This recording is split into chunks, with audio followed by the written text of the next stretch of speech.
tonight and this evening, we have a special occasion, and if you allow me, I will switch in French, just because it's a French award. Cher Godelaine Beaugrand, alors, Godelaine Lindsay, je dois dire que ce soir, parlant en français, je me sens un peu bizarre, hein, je vous le dis tout de suite un instant. Je ne pensais pas que ça m'arriverait un jour, mais ça arrive aussi. Je comprends du coup maintenant ce que l'on peut avoir. Je voudrais vous dire que ce soir, c'est une double première. La première qui va permettre de vous honorer, au nom du président de la République et du gouvernement français, mais c'est aussi une première pour moi, puisque d'être ma première remise de décoration. Les premières fois ne sont pas toujours les meilleures, mais on s'en souvient. Donc, c'est effectivement une joie et un honneur de vous remettre l'insigne de l'Ordre national du mérite. C'est une cérémonie à laquelle j'ai souvent assisté. Et du coup, je me suis toujours dit, ce qui est important, c'est de considérer ce moment particulier, car c'est une véritable reconnaissance qu'à travers cette médaille, la France vous fait et vous honore aussi loin qu'elle puisse être. C'est un moment de reconnaissance personnelle pour votre investissement et c'est aussi un moment d'émotion pour vous, votre famille et vos amis. Donc Madame Godelaine Beaugrand, épouse Lindsay, vous êtes une collaboratrice exceptionnelle du Consulat général de France depuis maintenant plus de 20 ans. Vous êtes, et j'ai pu le constater de visu, la cheville ouvrière dans votre bulle de l'agence consulaire de Perth, qui administre une population résidente de Français de plus de 3000 inscrits. Et donc, vous vous occupez de cette communauté française riche de quelques milliers. Alors, entre ceux qui sont inscrits puis ceux qui viennent, vous êtes un peu le thermomètre de notre activité. Vous avez aussi vos backpackers, ces milliers de Français, qui viennent chaque année à plus de 5 heures d'avion de Sydney et du consulat général, dans un État qui est le plus vaste État d'Australie. Les dimensions d'ailleurs sont toujours quelque chose d'absolument extraordinaire, puisque je crois on tentait de calculer, ça doit faire à peu près 5 fois la France. Donc vous êtes seul à faire l'état civil de 5 fois la France. Je dois dire que c'est quelque chose d'absolument extraordinaire. Et en plus, vous le faites depuis 20 ans, c'est que vous devez aimer ça quelque part. Donc, Madame Godelaine Beaugrand, vous avez été par le passé, me dit-on, mais ça doit être vrai, agent du ministère des Affaires étrangères. Vous avez débuté votre carrière à Ankara il y a un peu plus de 40 ans, comme agent consulaire et secrétaire du consul, et vous l'avez poursuivi au consulat de Zagreb, avant l'éclatement de l'ex-Yougoslavie. Moi aussi, j'étais né avant l'URSS, ou avant là aussi. Avant d'être rappelé à Ankara à nouveau, vous avez un tropisme turc, pour devenir secrétaire du chef de poste. Mère de 2 jeunes enfants, vous êtes ensuite mis en disponibilité et vous avez trouvé parfois à continuer à travailler et à servir la France, notamment à l'Institut culturel français de Sofia. Après 2 nouvelles expatriations, en Indonésie et Nouvelle-Zélande, vous vous êtes ensuite installé à Perth. Alors, j'ai cru comprendre que finalement Perth, vous le devez à votre fille aînée, qui est là, et que je salue, qui attend un heureux événement. Bravo, félicitations. Comme ça, vous serez grand-mère pour la 2e fois. Et ça, c'est quand même quelque chose qui compte et très important. Et donc, grâce à votre choix de Perth pour vos études, finalement, c'est devenu votre ancrage et votre lieu de résidence que vous chérissez. Il doit être fantastique de vivre à Perth puisque vous y avez vos 3 enfants qui sont là également ce soir et que je salue, et qui vivent tous dans le Western Australia. En gros, quand on a commencé à y goûter, on y reste. C'est un bon signe. Je vais me méfier la prochaine fois que je viens. Vous êtes devenu, par le plus grand des hasards, en allant remplir vos papiers, finalement, on vous a proposé, vous dites, j'ai travaillé au ministère des Affaires étrangères, on vous a dit, hop, si vous voulez travailler, venez nous rejoindre. Et c'est aussi simplement que ça que commence une grande histoire entre le consulat et Godelaine, qui est là maintenant depuis plus de 20 ans. Vous êtes devenu assistante du consul honoraire, et puis ensuite attaché consulaire employé directement par le consulat général de France à Sydney en résidence à Perth. Au cours de ces 20 années, vous avez vu défiler beaucoup d'ambassadeurs, beaucoup de consuls généraux, beaucoup de consuls honoraires qui se sont tous succédés, mais vous, tel un roc, vous êtes restés présentes pour assurer un service essentiel à la communauté française avec efficacité, comme tous vos prédécesseurs me l'ont aussi confirmé. Vous êtes vraiment une perle qu'il fallait avoir auprès de soi.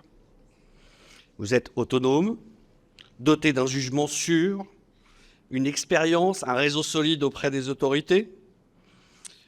On m'a mentionné la police, je crois que j'ai vu quelqu'un qui devait s'en rapprocher, donc c'est toujours important d'avoir la police avec soi.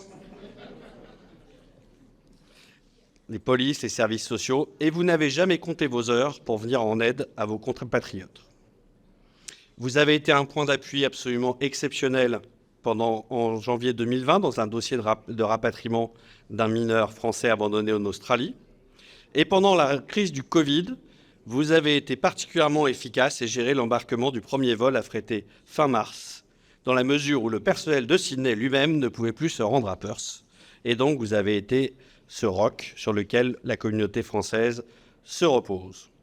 Pendant 2 ans, les frontières du Western Australia sont restées fermées. Vous avez été la seule pendant cette période à pouvoir rendre un service consulaire à toute cette communauté. Et vous avez accepté même de faire des tournées consulaires, me dit-on, depuis Perth, vers Darwin et Adélaïde, inaccessibles depuis Sydney. En bref, vous aviez étendu votre empire non seulement à 5 fois la France, mais vous avez dépassé 15 fois la France. Napoléon n'avait qu'à se rhabiller, vous aviez dépassé son ambition.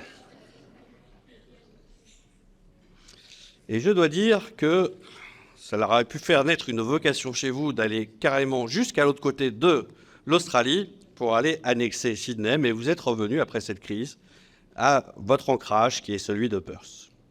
Vous êtes donc le lien de cette communauté française, je dirais même que, à bien des égards, vous en incarnez la permanence, vous en êtes le visage, et vous êtes tellement important que vous avez contribué aussi à la création de plusieurs associations locales, dont French Assist, et vous êtes la ressource incontournable qu'il faut lorsque nous devons monter des délégations des programmes. Vous êtes cet agent expérimenté, solide. Moi, je cite vos chefs qui disent ça, parce que moi, personnellement, je leur fais confiance. Mais en fait, comme ils disent que des choses sympas, je vous le répète. Parce que dans la vie, en fait, on se dit jamais assez les choses sympathiques. Voilà. Donc on aime bien critiquer. Ça, c'est notre côté un peu français. Mais en fait, il faut aussi se réjouir des bonnes choses. Et donc vous êtes expérimenté, solide, dévoué, disponible pour tous les compatriotes. Et on dit qu'il porte à bout de bras notre présence consulaire à plus de 4000 km de Sydney. Donc aujourd'hui, j'ai l'insigne honneur de pouvoir vous remettre une distinction qui est absolument importante et qui n'est pas rien. Et donc je veux rappeler à tous que cette belle médaille, je la montre parce qu'après vous la verrez, mais elle est quand même très très jolie. Ça c'est, je ne sais pas si vous préférez le coussin ou la. On a religieusement porté le coussin à travers toute l'Australie pour être sûr qu'il soit bien pour mettre en honneur la médaille. Donc l'Ordre national du mérite a été créé sur décision du général de Gaulle en 1963, précisément le 3 décembre. Et il a été créé, je cite, pour récompenser et honorer les services et mérites rendus à la nation. La date 3 décembre 1963, il est béret est gravée au revers de la médaille avec 2 chapeaux tricolores. On retrouve également sur la décoration la couronne de chêne, symbolisant la force. Ça symbolise beaucoup de choses à la fois. La force, la fidélité, la sagesse, l'élévation. Les services et mérites que vous avez rendus à la nation, chère Madame Mouzet, ont motivé l'attribution de cette distinction. Monsieur le Général, vous avez fait la recommandation, et c'est bien volontiers que le gouvernement français et le président de la République, la position du gouvernement, a retenu le dossier de candidature qui avait été fait pour votre générosité, pour votre altruisme, pour votre abnégation à la tâche, mais aussi votre courage car nous n'oublions pas que nous avons aussi que ta face avec courage des moments difficiles, notamment ce jour, ce que vous m'avez dit ne jamais oublier, le janvier 2022. Donc, Madame Godelaine Beaugrand épouse Liesey. Au nom du président de la République, et en vertu des pouvoirs qui nous sont conférés, nous vous faisons chevalier dans l'ordre national du mérite. Et alors là,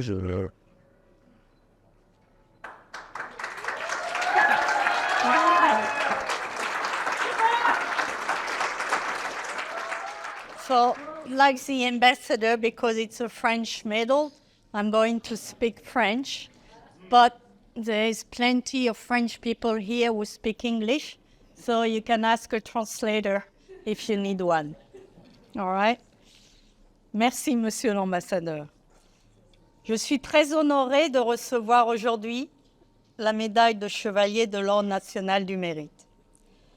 Monsieur l'ambassadeur, mesdames et messieurs, je tiens tout d'abord à exprimer ma profonde gratitude envers Madame Anne Boilon, ancienne consul générale à Sydney, pour m'avoir proposé à cette prestigieuse reconnaissance. C'est un immense honneur. Je voudrais également adresser mes remerciements chaleureux à Monsieur l'ambassadeur Pierre-André Humbert, qui a accepté de me remettre cette distinction, au consul général, Monsieur Martin Juillard, qui n'est pas présent, mais qui a permis à ce que cette cérémonie se fasse aujourd'hui, ainsi que Monsieur Frédéric Flippo, notre consul honoraire, pour son soutien indéfectible. Je voudrais juste vous raconter le début de mon histoire avec le ministère de l'Europe et des Affaires étrangères. Il y a très longtemps, en 1982, après avoir déposé ma candidature au Quai d'Orsay, je reçois un coup de fil du ministère. « Êtes-vous disponible pour partir à Ankara ?» Bien sûr, j'ai dit oui. J'ai raccroché et je suis vite partie chercher un dictionnaire, car l'Internet n'existait pas pour savoir où se trouvait Ankara. Je suis donc partie pour la Turquie le 3 janvier 1983 et ce fut le début d'une grande aventure qui se termine en Australie, au pays des Whadjuk Noongar. Enfin, je ne saurais terminer sans exprimer toute ma reconnaissance envers mon mari, Marc, et mes enfants, Emma, Tristan et Louis, pour leur soutien inébranlable, leur amour et leur encouragement. Je suis profondément touchée par cette marque de reconnaissance. Encore merci à tous. Yeah, the highlight of tonight's event is definitely the decoration of consular employee Godelaine. We've been working together. She's been very helpful for me. She's doing a tremendous job. You know, I needed to be here, close to her, and to applaud her. Congratulations again.